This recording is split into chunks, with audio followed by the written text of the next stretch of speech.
Hi മക്കളെ, നമ്മുടെ കഴിഞ്ഞ കുറേ ലൈവുകളിലായിട്ട് കുറേ ആൾക്കാർ ചോദിച്ചിട്ടുള്ള കാര്യങ്ങൾ സാറേ ഞാൻ പരീക്ഷയ്ക്ക് വേണ്ടി പ്രോബ്ലംസ് പഠിക്കുന്ന മാത്രം വീഡിയോസ് അഥവാ നമ്മുടെ പരീക്ഷയ്ക്കുള്ള പ്രോബ്ലംസ് മാത്രം വെച്ചുകൊണ്ടുള്ള ഒരു വീഡിയോ ചെയ്യുമോ അല്ലെങ്കിൽ തിയറീസ് മാത്രമുള്ള ഒരു വീഡിയോ ചെയ്യുമോ എന്ന് പറഞ്ഞിട്ട് ചോദിച്ചിട്ടുണ്ടായിരുന്നു. മക്കളെ, നിങ്ങൾ എന്നോട് ചോദിച്ചിരുന്ന കാര്യമാണ്. ഞാൻ കമൻറ്റ് ബോക്സിൽ നിങ്ങളുടെ കമൻറ്റ് നോക്കി വായിച്ചിട്ട് എനിക്ക് മനസ്സിലായ കാര്യമാണ്. നിങ്ങൾ കുറേ പേര് ചോദിച്ചു സാറേ പ്രോബ്ലംസ് മാത്രം ചെയ്യുമോ, പ്രോബ്ലംസ് മാത്രം വേണ്ട, അല്ലെങ്കിൽ ഗ്രാഫുകൾ മാത്രമല്ല ചെയ്യുമോ, തിയറീസ് മാത്രമല്ല ചെയ്യുമോ, നമുക്ക് ഒരുപാട് പേര് ചോദിച്ചു. അപ്പോൾ നിങ്ങളുടെ +2 പരീക്ഷയ്ക്ക് നിങ്ങൾക്ക് ഉള്ള സംശയമാണ് ഞാൻ തിയറി മാത്രം പഠിച്ചാൽ പാസ്സാവില്ലേ, പ്രോബ്ലംസ് മാത്രം പഠിച്ചാൽ പാസ്സാവില്ലേ എന്ന രീതിയിലായിരിക്കും നിങ്ങളുടെ സംശയം ഉണ്ടാവും അല്ലേ. കാരണം പ്രോബ്ലംസ് തിയറി ഒരു 40-45 ചോദിച്ചു കഴിഞ്ഞാൽ എനിക്കൊരു 40 മാർക്കിൻ്റെ പോട്ടെ, തിയറി മാത്രം പഠിച്ചിട്ട് ഞാൻ പാസ്സാവും എന്ന കണക്കൂട്ടലുണ്ടെങ്കിൽ ഞാൻ പറയുന്നു നിങ്ങളൊരു പക്ഷേ 2023 മുൻപാണ് +2 പരീക്ഷ എഴുതിയെങ്കിൽ ഞാൻ സമ്മതിക്കും. എന്ന് മുതൽ 2020 മുതൽ 2023 വരെയുള്ള സമയത്താണ് നിങ്ങൾ +2 പരീക്ഷ എഴുതിയെങ്കിൽ ഞാനും പറയും ആയിക്കോട്ടെ മക്കളെ, നിങ്ങൾ അത് പഠിച്ചോ, ഒരു കുഴപ്പമില്ല, നിങ്ങൾ തിയറി പഠിച്ചോ അല്ലെങ്കിൽ പ്രോബ്ലംസ് പഠിച്ചോ എന്ന് മാത്രമേ ഞാൻ പറയുള്ളൂ 2023 മുൻപാണെങ്കിൽ. എന്നാൽ 24, 25 എന്തിനേറെ പറയുന്നു, നിങ്ങളുടെ മോഡൽ എക്സാമിൻ്റെ പേപ്പർ നിങ്ങൾ കണ്ടിട്ടുണ്ടാവും അല്ലേ. മോഡൽ എക്സാമിൻ്റെ പേപ്പർ നിങ്ങൾ കണ്ടിട്ടുണ്ടാവും. ഒരു പക്ഷേ പരീക്ഷ കഴിഞ്ഞോടുകൂടി അത് വലിച്ചെറിഞ്ഞിട്ട് വീട്ടിലേക്ക് ഓടിപ്പോയ ആൾക്കാരോ അല്ലെങ്കിൽ ഫ്രണ്ട്സിൻ്റെ കൂടെ ചില്ല് ചെയ്ത ആൾക്കാരാവാം നിങ്ങൾ, അല്ലെങ്കിൽ മോഡൽ എക്സാമിൻ്റെ പേപ്പർ കണ്ട് അന്തം വിട്ടുപോയ ആൾക്കാരെ. കാരണം നിങ്ങൾ എങ്ങനെയുള്ള ആളായാലും കുഴപ്പമില്ല, ഒരു കാര്യം ഞാൻ പറഞ്ഞേക്കാൻ ശ്രദ്ധിച്ചോ, നിങ്ങൾ എന്താ ഇനി ചെയ്യേണ്ടതെന്ന് വെച്ചാൽ വേറെ ഒന്നുമല്ല.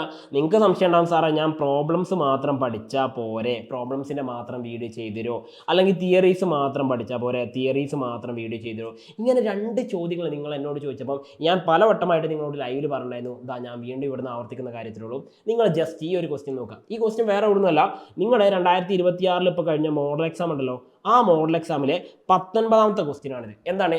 Inflation is very high in the economy അല്ലെ.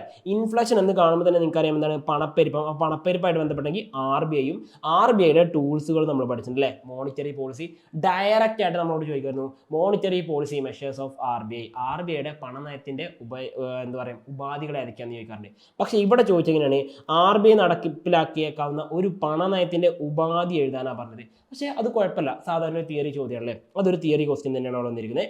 എത്ര മാർക്കിൻ്റെ ക്വസ്റ്റ്യനാണ്? 3 മാർക്കിൻ്റെ ക്വസ്റ്റ്യനാണ്. അതിൽ 1 മാർക്ക് തിയറിക്കാണ് ചോദിച്ചിരിക്കുന്നത്, 1 മാർക്ക് തിയറിക്ക് ചോദിച്ചിട്ടുണ്ട്. പക്ഷെ ബാക്കി വരുന്ന 2 മാർക്ക് ചോദ്യം എന്താ നോക്കി, ഞാനിവിടെ മാർക്ക് ചെയ്തില്ല, നിങ്ങൾക്ക് ഇവിടെ കാണാൻ പറ്റും. How do this tool function to solve a situation എന്ന് വെച്ച് കഴിഞ്ഞാൽ ഈ പറഞ്ഞ സിറ്റുവേഷൻ സോൾവ് ചെയ്യാൻ വേണ്ടിയിട്ട് എങ്ങനെയാണ് ഈ ടൂൾ വർക്ക് ചെയ്യുന്നത്, അല്ലെങ്കിൽ ഈ സാഹചര്യം പരിഹരിക്കുന്നതിന് വേണ്ടിയിട്ട് ഈ നയ ഉപാധി എങ്ങനെയാണ് പ്രവർത്തിക്കുന്നത് അല്ലേ. നിങ്ങൾ ഒരു പക്ഷേ എന്താണ് CRRനെ കുറിച്ച് ഉത്തരം എഴുതിയാലും RRനെ കുറിച്ച് ഉത്തരം എഴുതിയാലും റിവേഴ്സ് റിപ്പോ റേറ്റ് എന്ന് പറയുന്ന RRRനെ കുറിച്ച് എഴുതിയാലും ഇനി ബാങ്ക് റേറ്റിനെ കുറിച്ച് എഴുതിയാലും SLRനെ കുറിച്ച് എഴുതിയാലും ഓപ്പൺ മാർക്കറ്റ് ഓപ്പറേഷൻസിനെ കുറിച്ച് എഴുതിയാലും ഒക്കെ നിങ്ങൾക്ക് 1 മാർക്കേ കിട്ടുള്ളൂ. കാരണം ഇത് ഏത് ഇഷ്യൂസ് വെച്ചിട്ട് എന്ത് ചെയ്യാം, നമുക്ക് ഈ പറഞ്ഞ ഇൻഫ്ലേഷൻ അല്ലെങ്കിൽ എന്ത് പറയാം, ഈ പറഞ്ഞിരിക്കുന്ന പണപ്പെരുപ്പം നമുക്ക് സോൾവ് ചെയ്യാം. പക്ഷേ പണപ്പെരുപ്പം സോൾവ് ചെയ്യുന്നത് എങ്ങനെയാണ് പഠിക്കണമെങ്കിൽ നമ്മൾ ആ തിയറി എങ്ങനെയാണ് പ്രാക്ടിക്കലി അല്ലെങ്കിൽ പ്രോബ്ലംസ് ആയിട്ട് നമ്മൾ പഠിക്കണം. അപ്പോൾ ഈ ചോദ്യം ഞാൻ എന്തിനാണ് ഇവിടെ കാണിച്ചത്, ഒറ്റ കാര്യം കാണിക്കാൻ വേണ്ടിയിട്ടാണ്. നിങ്ങളുടെ പരീക്ഷയ്ക്ക് എന്താണ് തിയറി മാത്രമായിട്ടൊരു ക്വസ്റ്റ്യനും ഇല്ല, പ്രോബ്ലംസ് മാത്രമായിട്ടൊരു ക്വസ്റ്റ്യൻ ഇല്ല, 2 മിക്സ് ചെയ്തിട്ടാണ് ക്വസ്റ്റ്യൻസ് വരിക. അപ്പോൾ പ്രോബ്ലംസും തിയറിയും കൂടി ഒന്നിച്ചുള്ള ക്വസ്റ്റ്യൻ ആയിട്ട് വരിക.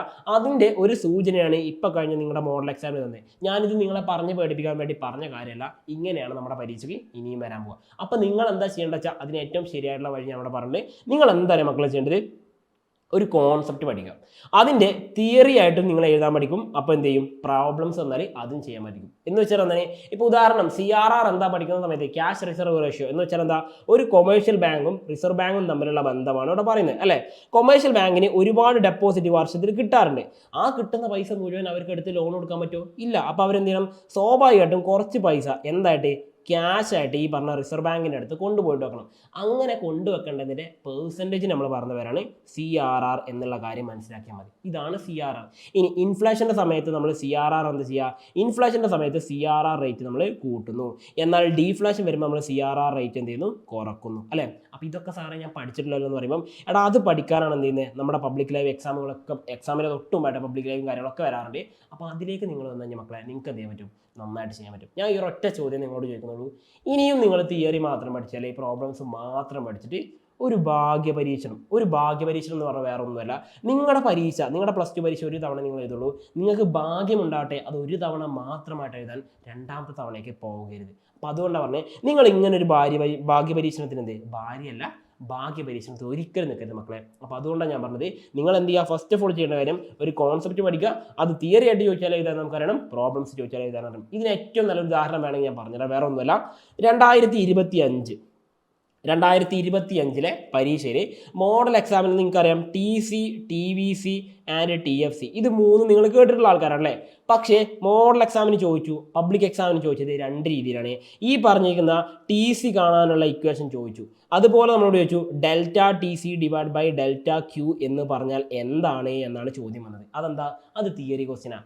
ആക്ച്വലി നമ്മളിത് ചെയ്ത് പഠിച്ചത് എങ്ങനെയാണ്? ഇത് പ്രാക്ടിക്കൽ പ്രോബ്ലംസ് ആയിട്ട് വരുന്ന ചോദ്യങ്ങളായിരുന്നു. AC ABC MC ഒക്കെ ആയിക്കോട്ടെ, പ്രാക്ടിക്കൽ വരുന്ന ക്വസ്റ്റ്യൻസ് ആയിരുന്നു. പക്ഷെ നമുക്ക് തിയറി ആയിട്ട് ചോദിച്ചു. അതാണ് പറഞ്ഞത്, ക്വസ്റ്റ്യൻസ് എന്ത് ചെയ്യാം, തിയറി ആയിട്ടോ പ്രാക്ടിക്കൽ ആയിട്ടോ എങ്ങനെ വേണമെങ്കിൽ ചോദിച്ചോട്ടെ, നമ്മളത് ചെയ്യാൻ വേണ്ടി മാത്രം റെഡി ആയാൽ മതി. അപ്പോൾ നിങ്ങൾ കോൺസെപ്റ്റ് പഠിക്കുക, അത് ചെയ്ത് പഠിക്കുക. അങ്ങനെ ചെയ്താൽ മക്കളെ ഒരു പേടിയും പഠിക്കണ്ട. നിങ്ങൾ ഹാപ്പി ആയിട്ട് നിങ്ങളുടെ പരീക്ഷ ആണെന്ന് പുറത്തിറങ്ങാനും നിങ്ങൾക്ക് നല്ലൊരു മാർക്ക് എന്ത് ചെയ്യാൻ പറ്റും, സ്കോർ ചെയ്യാനും ഈ ഒരു രീതി മതി. ഓക്കെ, അപ്പോൾ ഇങ്ങനെ പഠിച്ചു പോകാൻ മക്കളെ നല്ലൊരു മാർക്ക് സ്കോർ ചെയ്യാൻ പറ്റും. അപ്പോൾ വീണ്ടും കാണാം. ബൈ.